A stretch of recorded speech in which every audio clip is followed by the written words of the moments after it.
right now. He didn't look good. He's getting an MRI. Dan Brown left practice with a hamstring. Jeff Allison didn't practice today with the shoulder.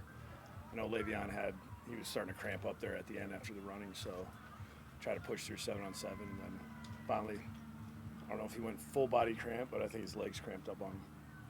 So no long-term scares there, just cramps? Yeah, I mean, I think some of those guys did some pretty good running today. Is this something you have to watch with Le'Veon because, we talked about how he didn't take part last year, all that stuff? I think just the beginning of camp. I mean, we've had some guys cramp up and then they're out a little bit and then they go back in there. We're just emphasizing the hydration, just doing a good job of eating every meal and making sure that we're putting the right stuff in our body. And, it just sometimes you're in the hotel, different environment, guys kind of slip on drinking the hot water and Gatorades and things like that. Adam, the qualities of the knee. Yeah. And so where does that leave you guys in terms of your backup line? Who would slide in there? Yeah, I mean, we're moving so many guys around right now. I don't think we really have anybody penciled in anywhere. Frank's been shuffling the deck pretty much. So, we'll just keep doing the same thing, trying to find the right number of guys we need to be on the active roster. Can you talk a little bit about Greg Williams, just kind of the energy he brings? I don't know if did you see he had a little chat with the fans in the stands when you just went to go to yeah, I mean, that's him. I mean, he's like that all the time. I mean, every day, every morning he's ready to go, and he's ready to compete, ready to meet with the players. He thrives on interaction with the players, especially. He loves getting those guys, to understand and believe in what they do, and it's been fun to watch. I've learned a lot just watching how he develops kind of their philosophy, their culture, and the defensive side of the ball. And he has a lot of really good stuff that we've been able to use and apply on our side of the ball as well. You said yesterday that you were going to have to kind of watch the tape on Quentin to see what he did yesterday. Did you get a chance to watch it? Yeah, I mean, he didn't make a ton of plays, but I mean, he did a lot of good stuff. A couple times that he got free, it was just a half second late. So, I mean, you can see that he's going to have the opportunity to be a really good player for us, and we just got to keep bringing him along. I mean, that was day one for him. So every day that he comes out here, he learns. That's the thing about him. He learns so much so fast. So every rep is really good for him.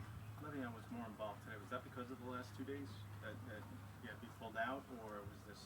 No, I mean, it's just what it was. I mean, he was supposed to be involved the last 2 days. We lost him there for a little bit yesterday. So, Ty, that's why. I mean, Ty just stepped in and made some big plays. What have you made of your tight end group, the non-Chris Herndon division? What have you made of those guys that are kind of stepping up to start? I think they've done a really good job. I mean, we're not really having a lot of errors from that group. I mean, John's done a good job of making sure the guys that have been brought in have been caught up to speed really fast. I think both those guys have done an outstanding job of learning what we're doing. The guys that have been here, not making a lot of mistakes. I mean, that whole group, you don't have finesse guys over there. I mean, even kind of like your move type tight ends that you would think would be passing game guys, they're more physical than guys that I've been around in the past. And it's nice to have an entire group that can do all three phases of what a tight end needs to do. They can pass protect, they can catch, they can run routes, they can run block. I mean, those guys, none of those guys are afraid to stick their face in there. What have you thought of Wesco in particular? He's a rookie getting his feet wet here. He's understanding what we're asking him to do. The good thing about facing our defense is he has to process very quickly because things change so quickly for him. And just that position, because you got to make a call with the tight end or the tackle. So he's done a good job of progressing through that. He's been productive when we've thrown the ball for the most part. If we can get it near him, a couple times we've missed some throws, and he gives you everything he has to try to get the ball.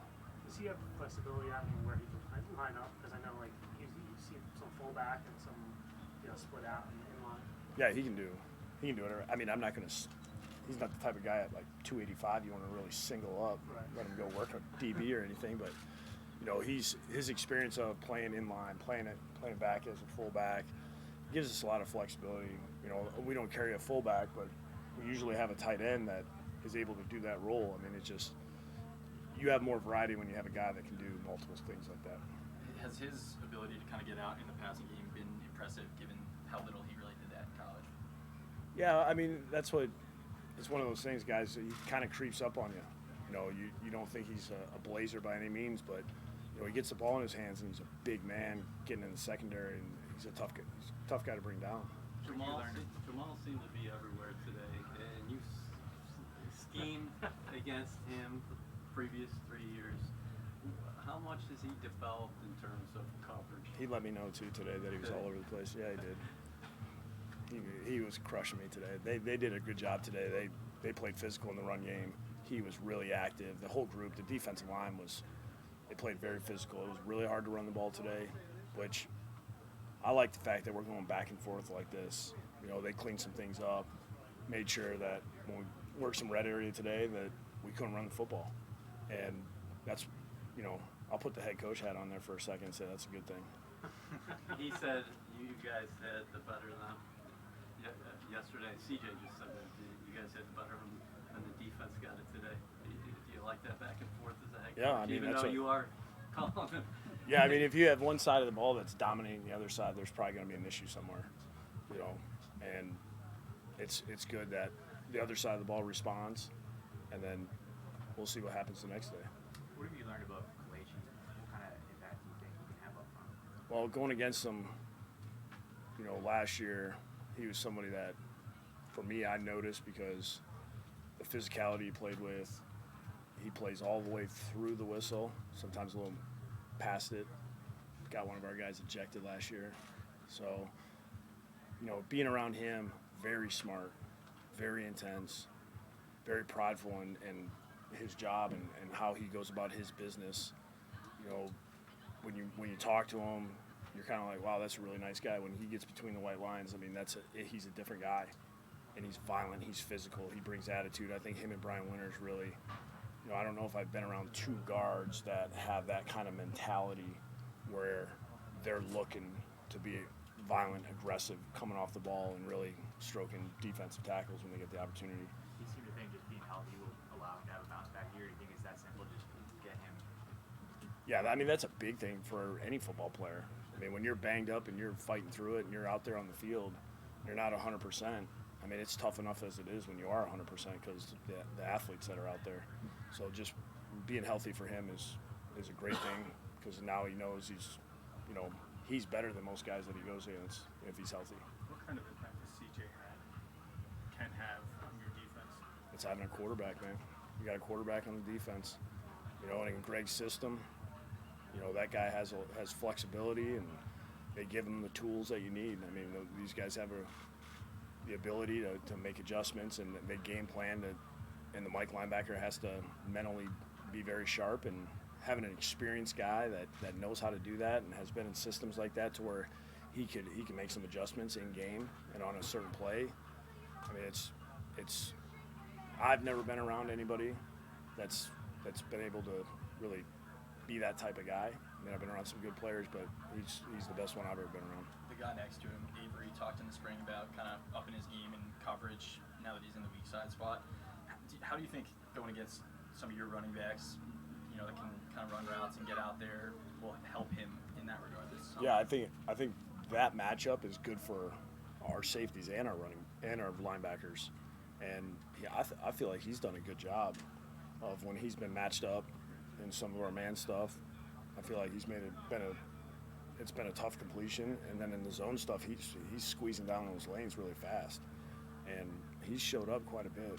You know, he's running around, and you know, I think in the spring, he was trying to get a feel for CJ and kind of what he needed from him, and I think they're getting every day they practice, they get a little better feel, and really that's an important piece of it that kind of gets overlooked is that relationship, because they're trying to play off each other. It's you know, maybe Avery sees something CJ doesn't, of just that communication. When does that occur? You know, is it real time on the field? Is it on the sideline? So I mean, they're really trying to get to know each other, make sure they're on the same page. Watching Kelechi out here, are you surprised the Raiders traded him? I mean, it's irrelevant. I'm glad he's here. As far as the talent, letting a talent like that get out of the building. I mean, that's their call. I'm glad he's with us, and I enjoy the fact that we got a guy matched up with Brian Winters that has the right kind of attitude, physicality, and violence. On with the pads on, there's always a fine line. Poole got Crowder pretty good today. How do you handle that as a head coach? It's football, man. Okay. That's what it is. This isn't flag football. It's contact sport. Last time I checked. For right now, at least.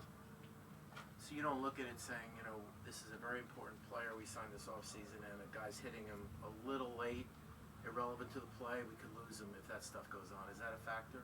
That's part of football. I mean, you got to understand we're playing the play, and I didn't think it was that big of a shot. I mean, they got pads on. Are you going to do Last one here. full contact, tackle the ground stuff again? We'll see. I mean, it'd be one thing if I was playing these guys the last couple of years. I felt like that was one of the things that, you know, having CJ, Jamal, you know, you have Leonard up front. I mean, the front's ridiculous. You know, getting through those guys. I don't see this missed tackles really being an issue. You know, really it's the younger guys that, you know, maybe there'll be a time when we do that. You know, I've done it in the past where periods have been live and it's, you know, you got ones-on-ones and some of us are holding our breath, but, you know, but you have to do it sometimes. But these guys, they're a different group of guys. We have some guys that play a lot of football. Thank you, everyone. We'll be going live in the media area. It's Cos versus Connor. Hey, Jared, can we get in there with you? Because I know Kaz is going after.